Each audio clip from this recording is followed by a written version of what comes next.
Hello, everyone, and welcome to another episode of Selling Greenville, your favorite real estate podcast here in Greenville, South Carolina. I'm your host, as always, Stan McCune, realtor right here in the Greenville area of South Carolina. You can find all of my contact information, as always, in the show notes if you need to reach out to me for any of your real estate needs. And please, if you enjoy the show, please subscribe, leave a rating, leave a review. Most of you have that capability because most of you are using either Spotify or iTunes/Apple Podcasts, and those both allow for you to do all of those things. So please subscribe, leave a 5-star rating, leave a short little review so that we can get this podcast out to the entire world. The entire world needs to know about Selling Greenville because Greenville is relevant to the entire world. You know, we've got people moving here from all over the place. I get contacted as a result of this podcast by people moving here from all over the place. We've got people investing in Greenville from all over the world. And so I want to get this podcast out to as many people as possible. And you guys can play honestly, a big role in doing that by just taking a moment just to leave a rating and a review. So I'd appreciate if you guys could do that. I'm going to try to avoid as much background noise as possible. Unfortunately, there is directly above my ceiling a television being played by my father-in-law. And unfortunately, I can't control my in-laws or the timing of their visits, but I need to record this podcast. Otherwise, I will not get this podcast out. So I apologize in advance if you hear, I believe it's the show Heartland playing above me. I've tried to turn down the volume on my mic so it won't be quite as sensitive, but there you go. I'm giving you that preface in advance because I record this from my home office, and sometimes these little things get picked up in the background. But today I want to talk to you guys about smart home systems, specifically when it comes to, well, what I've been doing with smart home systems, which specifically has to do with the Apple Home Kit and Home app. Now, there are a lot of different smart home systems. This is not something that is new. I mean, there's been smart thermostats and just all sorts of things like that for a very long time at this point. I mean, I'm now on my third straight home that has a smart thermostat that I've installed. So smart systems have been around for a while, but the technology behind them has really advanced quite a bit in recent years, and now we've got all of this voice control. Voice control with Siri, voice control with Alexa, voice control with, I guess Google has their own thing. I don't think anyone uses that. Really, at the end of the day, Siri and Alexa dominate the market. And for the purposes of this podcast, I know it's technically Apple HomeKit, as I've already said, but I'm just going to call it Siri. That is a lot simpler than me just saying HomeKit, or Apple Home, constantly. And I'm sure that Amazon calls it something different than Alexa when it comes to their smart home type of stuff, but I'm just going to call it Alexa, okay? Guys, don't kill me for this. Those of you that are really into this, I'm sorry. I'm just going to keep it simple. Siri and Alexa. Now, I had to, when I was deciding that I wanted to do this, so I decided, I moved the past 6 months, and I decided, you know what, I want to really start to get into this, basically making my entire home smart from the standpoint of just having all these different smart systems and being able to do a lot more voice control. Like, that just seemed like an interesting next step for me. That was something that I wanted to do, and I had to decide, am I going to go the Alexa, the Amazon route, or am I going to go the Siri, Apple route? And there are very clear pros and cons in either direction. When it comes to the Amazon route, first off, we already had those Echo and Echo Dot little speakers, and my kids love them. They're very useful. They can actually call friends that they're connected with on there, which they get a little kick out of. We can all hear it. It's just a speakerphone type of thing. They can play music on there. And so and we use, I should clarify, we use Amazon Music. That's like our primary music source that we've used over the years. And obviously ties in very well with the Amazon Echoes. And so we're already in with that. But then almost everything else we have is Apple. Well, I say that. There's one other key Amazon thing for us, and that is the Amazon Fire Stick. That is what we have on all of our TVs in order to keep our smart TVs coherent. So we have the Fire Stick for them. That's Amazon. We have the Echoes. That's Amazon. But then beyond that, and there's reasons for that. I'm not a big Apple TV fanboy. I'm not into that. I've tried Apple TV. I've tried Roku. I've tried Fire Stick. I'm trying to think if I've tried anything else. But there was a reason why I went in the Fire Stick direction. And overall, I'm pretty happy with it. When I've done Apple TV, I've not been happy. So some of you guys are going to disagree with me on that. That's fine. Go Apple TV your life away. I do not care. But for me, the Fire Stick is what has worked for us. So when it comes to Apple, we have all of our major devices on Apple. iPhone, Macs, things of that nature. And so it was, and AirPods, all of those things. We've got a lot of Apple devices floating around here.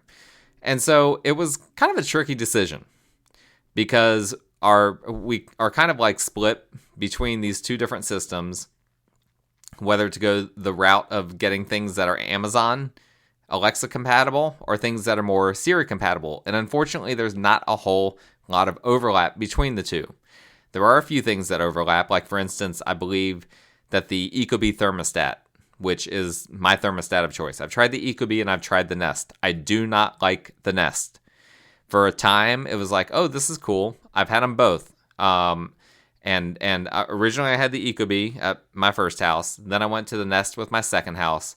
And I just stopped liking it for a variety of reasons. It did not, the whole learning aspect of it did not work super well. The app was actually very underwhelming. I just wasn't thrilled with it. So with my current house, I went back to the Ecobee. Very happy about that decision. Much more stable. The Nest was constantly, it would have Wi-Fi issues. It would have connectivity issues. It would have power issues. Just all sorts of different issues. The Ecobee, it just works. And it does all of the things that the Nest does, but does them better. It has its own like system of learning. I don't even understand how it works, but it works really, really well. And you can obviously set it up on schedules and do all these different things, work it remotely from your phone. But anyway, I believe that, if I'm not mistaken, that the Ecobee thermostat works whether you're using Alexa, whether you're using Siri. But a lot of the other things, you kind of have to pick one versus the other.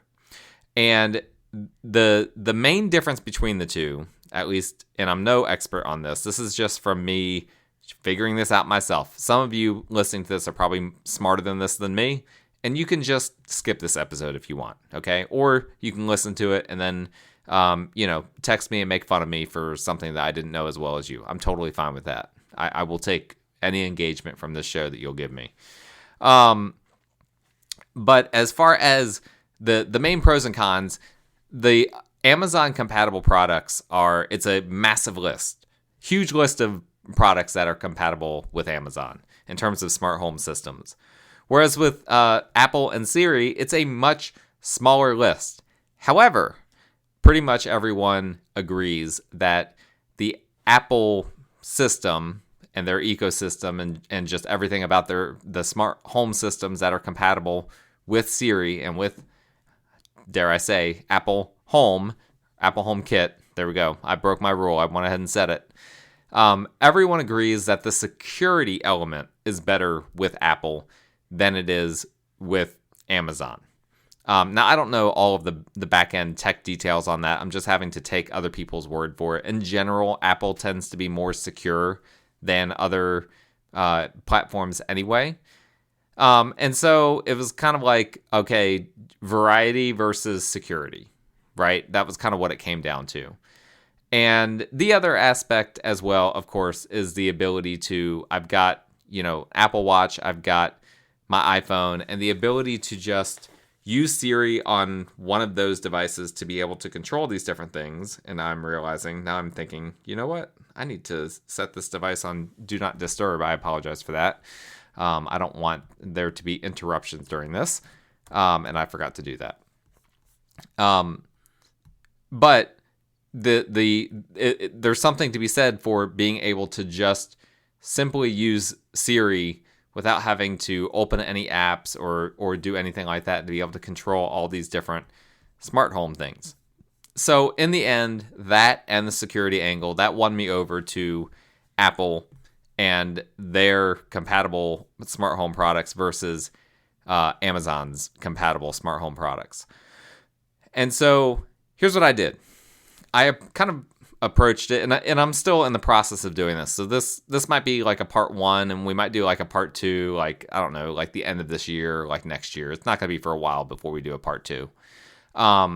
But I first approached it from, okay, what are kind of the pressure points? What are the most important places where, like, I personally feel the need for having smart home systems? The most obvious one is the smart thermostats. I cannot recommend enough a good smart thermostat. Don't get those ones that Duke Energy is like trying to sell you for cheap. Don't do that. Get a real one. I would say get an Ecobee, because again, I'm not big on the Nest. I don't feel like that's a great thermostat personally. And so that's what I did. One of the first things I did after we moved in, I changed our thermostats and went that direction. And the Ecobee is great. It's so simple. It's very reliable. It just does what it's supposed to do, and it does it better than any of the others, in my opinion. So then it was like, okay, what are some of the other things I need to consider? Well, if I want to control my Ecobee from my iPhone or from my Apple Watch, then it needs to be Siri compatible. Well, there's a quirky thing about this with Apple, and that is that you have to have an Apple HomePod in order to be able to do this. And I think that this is probably the dumbest thing out of all.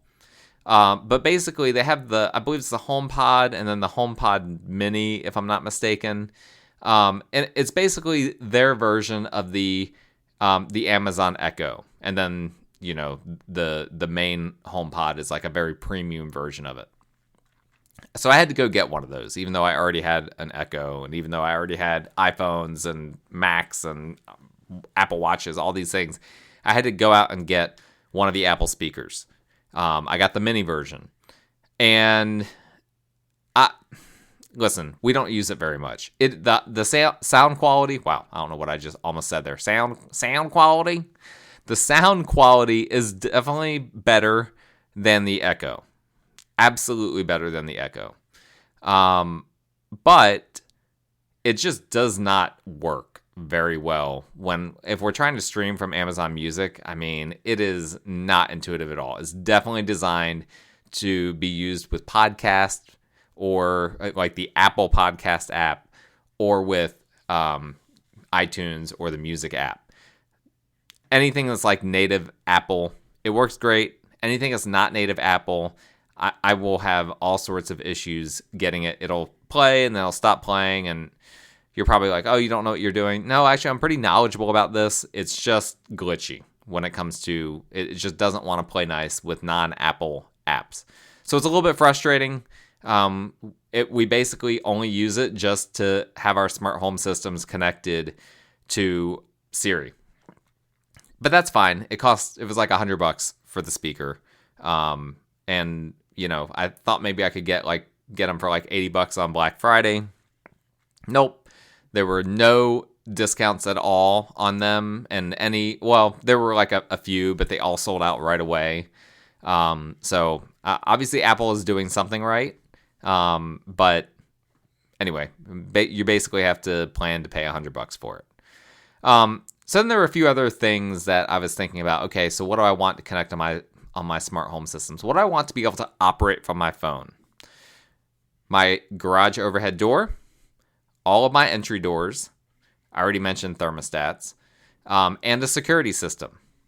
Now, I have a little bit of experience with all of these things in different capacities, I've had this Schlage, I believe is how it's pronounced, locks where you have like codes and they can be connected in different ways. I hate those things. Those, I mean, I think they're very secure, but like those things are really annoying to install. If you lose like a certain code, you like can't, like the original entry code, then you can't like reprogram it. That's like really annoying. It's like all sorts of problematic things for the Schlage locks. Really weird word. I've used the August smart home lock. I got that originally from my Airbnb property because they have some cool Airbnb functionality. The only problem is it's super duper glitchy, and that lock is fine. Otherwise, like I definitely would not rely on it for their Airbnb functionality. Now that I've seen how glitchy that is, but simply in terms of its every day-to-day type of functionality, outside of the fact that it disconnects from the Wi-Fi more often than I would like it to, it works pretty well. But I decided, well, the August lock, I'm pretty sure does not work with Siri. There's actually not very many of these door locks that actually work with Siri. And so I went with the one that has probably the best reviews out of all of them, and it is called Level. Now, Level is interesting, and pretty much all of these locks only work with the deadbolt, so you just have to be prepared for that. Level is interesting because you actually keep the original lock. You're not replacing the entire lock set. You're just replacing the inside part of your deadbolt. And if that sounds complicated, for the most part, it's not. Like, it's not technically complicated. The only thing that becomes complicated is you don't realize all the time when you're locking and unlocking if your deadbolt is like scrubbing on the actual door frame. Like if you've ever had to lock a deadbolt or unlock it and it just has the slightest bit of friction, it doesn't just smoothly without hitting anything, without scrubbing anything, just lock and unlock. Guess what? This system, the Level system, it does not have enough power to be able to handle that. There can be basically no friction. If there is any friction, it will not lock and unlock correctly. Another problem I've had is issues with just delays with Wi-Fi with it. That I'm still trying to figure that out. I do have a Wi-Fi extender. I'm probably going to look into, I believe they're called mesh systems, to try to just kind of improve Wi-Fi throughout my home. That's been a problem. The Level lock, not super thrilled with it up to this point. It's been okay, but my wife doesn't trust it. I do trust it for the most part, but probably about 20% of the time it doesn't operate in the way that I would like it to. So not super happy with that. But I'm hoping that if I improve the Wi-Fi connectivity throughout my house, that will fix the issue there. Or at least improve it, make that 20% maybe go down to like 5%, something like that. With the garage overhead door, I have put in I believe it's pronounced Miros, probably Miros. It's a smart garage door opener. And one thing that you'll see with all of these, if you're looking for these types of things, if you're looking for something that's compatible with Siri, it has to say on it, works with Apple Home or works with Apple HomeKit. That's very important. And again, there's not a whole lot of garage door openers that do. This was one of them.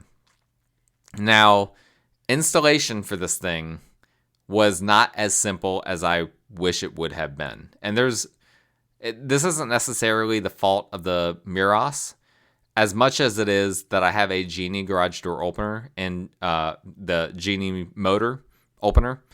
Genie is like the most incompatible with like everything else. I don't care if I ever have another Genie garage door opener. It's frustrating. I've had to be on support with them multiple times. Now, thankfully, their support's pretty good, shockingly so. But I shouldn't have to go on support for anything for my garage door opener. Like that's such a silly thing. Now this the Miros has worked pretty well. It's probably worked the best of just about anything, with one exception, and that's that it just like went down the other week and just stopped working. Like it was just showing that my garage door was closed even when it wasn't responding to Siri or anything else. And this was confusing to me. And I've been busy. I've been very busy. Didn't have a chance to really look into it. Well, the other day I had to reset my Wi-Fi for something. And after I reset it, all of a sudden the garage door opener, the Miros, started connecting again. So there was something weird with the Wi-Fi that it just wasn't communicating with the door opener. So anyway, I'm glad that I didn't spend a bunch more time trying to work on it when all I needed to do was reset the Wi-Fi. So, note to self, if any of these systems stop working in the future, start with resetting the Wi-Fi. Anyway, I've been mostly happy with that. I think I would do the Miros again, given the choice. Now, the security system was the one that was kind of the most interesting to me. Really, the best option, from what I understand, if you're trying to incorporate this with Siri, is the system that's called Abode. Now, I want to divert for a section and say that I've used two other systems before, in addition to now the Abode system. I've used SimpliSafe and I've used Vivint. I will say this: SimpliSafe, I had an earlier version than what's available now. I do not like SimpliSafe. Now, I have not used the most recent version, but the earlier version, very inconsistent, very unreliable. I would not entrust my home security to that system under any circumstances. I am not in favor of SimpliSafe. Vivint was fantastic. Vivint, I have nothing bad to say about them. The system itself was good, reliable, support fantastic. I mean, there were times where I couldn't figure something out, and I would talk to support, and they'd be like, okay, we're going to text you a link. You're going to click on that link, and that's going to allow you to share video or photos or whatever with us. And they could just tell me in real time what exactly it was the issue that I was experiencing. They replaced parts free of charge. It was a really good system. So I purchased the Abode system for my house. And I'll say this, for the most part, it is a very good system. But there are a few quirks that really, really drive me crazy. And the main one is the doorbell cameras. They can't be just like wired in like a normal doorbell camera. Like you can't just place the doorbell camera where your old doorbell was and then connect the wiring. You can't do that. It's literally battery operated, and the battery has to be on every doorbell camera has to be recharged every several days. And that just doesn't make sense. I mean, it's great from the standpoint of just being able to install it anywhere, like not having to worry about wiring or any of that sort of thing. But from every other standpoint, it's terrible. Like right now, I've got one of my doorbell cameras just charging right now. I'm going to put it down there later on tonight. But like, why should I have to do this? Now, originally, I feel like I read somewhere that it doesn't show video or it doesn't function properly while it's charging. Now, maybe that's the doorbell functionality, but the camera functionality definitely still works while it's charging. So I am seriously considering basically drilling through a part of my door frame / wall towards where my bracket is for the doorbell cameras to allow to feed the USB-C through there so I can just keep them permanently charged. I really don't want to do that. Super annoying. And of course I need to explore whether that would mess up anything. But that is by far my most frustrating thing with the Abode system so far. I am not happy with that. Everything else I'm pretty happy with. Now, what's interesting is because it's a security system, it doesn't operate with Siri in quite the same ways as these other things that I've mentioned to you. So these other things just out of the box are very simple. Like when I set up my Ecobee thermostat. I set up a basement one. I set up a main floor one. So I can just say, like right before I started this podcast, because if I had the heat running down here, because I'm in the basement, if I had the heat running, that would pick up, in the background of this podcast. So I simply went to Siri and just said, turn the heat off in the basement. And within a few seconds, the heat was off in the basement. So that's pretty cool. With a security system, you have to create what Apple calls a scene, which is kind of funny. But you have to create a scene in order to do these types of things. So what I had to do in order to arm or disarm my security system was to create a scene when I say a certain phrase that then it arms or disarms. And that doesn't work with the HomePod. So all of the other things you can do on the HomePod. So, for instance, if my daughter wanted to change the heat in the house, she could go to the HomePod and say, this is probably going to trigger my watch. We'll see. But she could say, hey, Siri, do this. Yep. Hold. Sorry. Exactly what I thought happened did happen, except it happened on my computer, and then it was in my headphones. You probably didn't hear that. All of a sudden, Siri was communicating with me in my headphones, and I couldn't hear anything that was happening. Oh, now it's communicating with me on my phone. All the devices are going haywire here. But they can control pretty much everything else with the HomePod, but the HomePod, for security reasons, will not allow you to disarm the security system. But I can do that from my phone. So that's kind of cool. Can't do it from the HomePod. That makes sense. You wouldn't want someone to break into the house and then they speak to the HomePod and disarm the security system. Not cool. Not exactly what I want to see happen. So that makes sense. So I did that, and that has worked pretty well. Now, what I haven't done yet, which is kind of the next phase in this, is to create scenes where it's like just when I arrive home, I can just say something like, hey, I'm home to what, SIRI. I don't want to keep triggering her on my devices. I don't know why all the other times I was saying Siri before, nothing was happening, and nothing happened that time. All right, maybe we're in the clear here. I want to be able to just say to Siri, I'm home, and when I say that, the garage overhead door opens, the basement door opens, and the security system gets disarmed. Something like that. That might not be exactly the scene that I do, but like that's a possible thing that I could have done.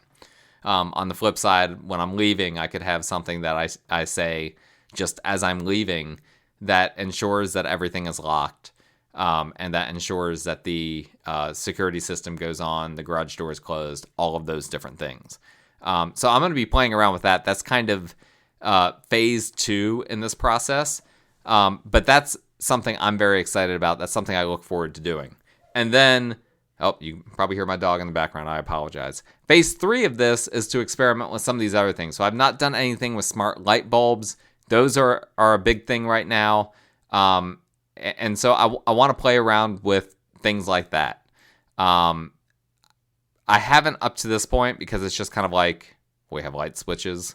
But one thing that could be cool is the ability to turn on or change colors or whatever for like a couple of light bulbs versus turning on all of the recessed lights in one room at one time. I don't even exactly know how that works, so I'm kind of speaking out of turn here. But that is part of all of this that I'm working towards. So in the end, am I happy that I went with Siri versus Alexa? I think I am. I think that you kind of run into these quirks no matter what you do. As I said before, out of all of these, the ones that I have the strongest opinion on is that the Ecobee thermostat, I think, is the best thermostat out there. And SimpliSafe is not a security system that I would ever go back to. Those are my strong opinions. With regard to the rest of these other things, I'm not super happy with the level lock, but I am hoping that some of the Wi-Fi issues will if I resolve those Wi-Fi issues, will help to make things better. I'm not happy with the doorbell cameras with the abode system needing to be charged. By the way, the one that is furthest from my Wi-Fi, the battery drains on that very quickly, which I'm assuming has to do with that it's working extra hard to try to find a feed and send that feed, to people's devices. That's frustrating. Hopefully I'll be able to resolve that in one way or another. But so far, I think I can see the appeal for doing these smart home devices, for having them connected to Siri. I think I'm happy that I went the Siri route. I'm happy with Abode. Overall, besides those doorbell cameras, I will say installation for the Abode system was fantastic. Fantastic installation. I was able to set up security on my entire house within like 2 hours. And I was able to organize it all and just make everything look super clean.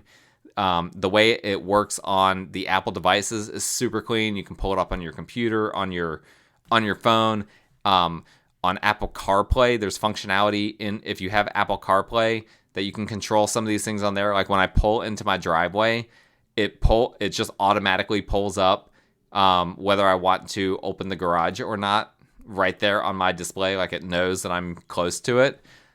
So there's some really cool stuff with that I really like. And so I'm happy that I went in this direction. I don't think I could have gone wrong. I don't think had I chosen the Amazon system, sorry about that, turned away for a second. I don't think if I had chosen like the Amazon system and their options that I would have been disappointed either.